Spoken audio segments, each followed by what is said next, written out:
Lads, welcome to this new video. So in this one, I'm going to be teaching you how you can literally 3x, 4x the amount of work that you do in a single day, starting from now. I speak about this with so much passion because I literally did the same thing for myself a few months ago. I started doing a week's worth of work in one day. And the great thing was, it wasn't even that hard to get started with it. So the first thing that you want to do is a complete audit on your day, a complete audit on the way that you're spending your time. So what I did was I had a Google Doc where every single 30-minute time period that passed, I wrote what I did in those 30 minutes. So for example, it could be 8 to 8:30, made a loop. 8:30 to 9, posted a YouTube video. 9 to 9:30, started working on my kit. Now this is really good for a few reasons. First of all, you can see how you're actually spending your time, because if you're just floating through the day and you're thinking, oh yeah, I had a good day today, but you're not actually facing the cold hard facts of what you're doing, it becomes very easy to shy away from the fact that maybe you're not actually doing a whole lot in a day. This gets you to question, okay, was those 30 minutes I just spent actually productive or not? When I tell you, you feel like a fucking loser when you wrote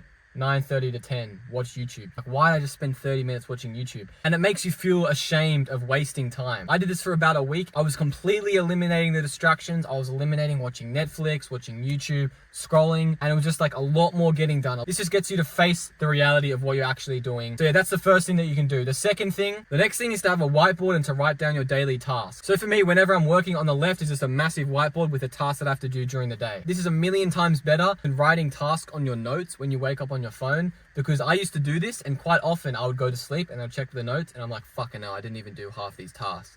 Whoops. And then just get on with my life. When you have it in front of you on this whiteboard, it's very hard for you to shy away from the facts, shy away from the reality that you probably didn't do a whole lot. So you got these daily tasks, and every time you cross one off, it's a super good feeling. It gives you like a little hit of dopamine. It makes you feel proud of yourself, and you build up momentum through the day. Just tell yourself, I'm not going to sleep until I finish these daily tasks. Look at how much more you're getting done. It requires energy to think of tasks that you have to do. So if I'm just finished one task and I'm like, okay, now what do I have to do next? Maybe I'm spending 5 minutes trying to figure out, and I'm like, oh, you know what, fuck it, I'll just watch YouTube and the idea will come to me.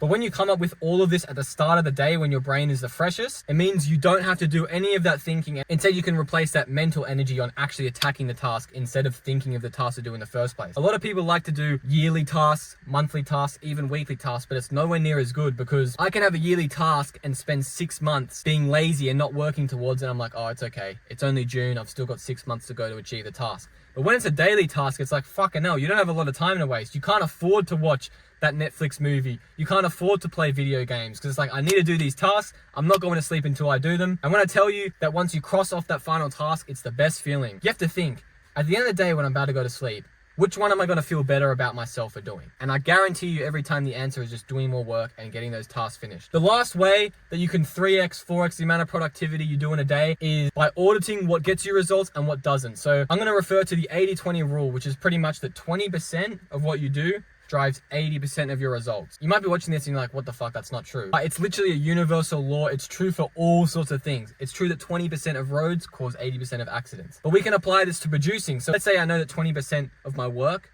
causes 80% of results. What's in this 20% that's working, and what's in the 80% that isn't working? And just attack that 20%. It sounds obviously simple, but the hard part about this is identifying what is in your 20%. You could be watching this, maybe you're a sample maker and you're like, okay, making loops is in my 20%. But I would actually argue you're wrong. You have to think a whole level deeper. You have to think, okay, maybe making loops with this person is in the 20%, but making loops with this person is in the 80%. Maybe making loops in this style is giving me the results, but making loops in this style isn't giving me the results. Maybe making short form content is getting me results, but the YouTube isn't getting me results. You have to constantly audit these things and figure out what is it actually that's moving the money needle, what is it actually that's getting you the results, and what isn't, and then just keep attacking that. You could be collabing with two producers, Jack and Jill, right? Jack, sometimes you send him a collab loop back and he doesn't respond. Maybe he says something dry like bet. You guys have made 100 loops together and you got no placements. But then you've also got Jill, who you also work with, and she's super enthusiastic when you send loops back. She's sending them out a lot. You guys have maybe only made a few and all of them have gotten placed. It makes so much more sense just to lock in completely with Jill. Fuck Jack off, because Jill is part of that 20%. Jill is the one that's moving that needle for both of you. Jack is doing Jack shit, right? So when you implement these 3 things, you're going to find you're getting so much more done. You're speeding up how quickly you're getting results, and you are getting more out of your time. This is really all this comes back down to. You're getting more out of your time. Implement this and watch how everything changes. Thank you for watching. Join my broadcast channel and I'll see you in the next video.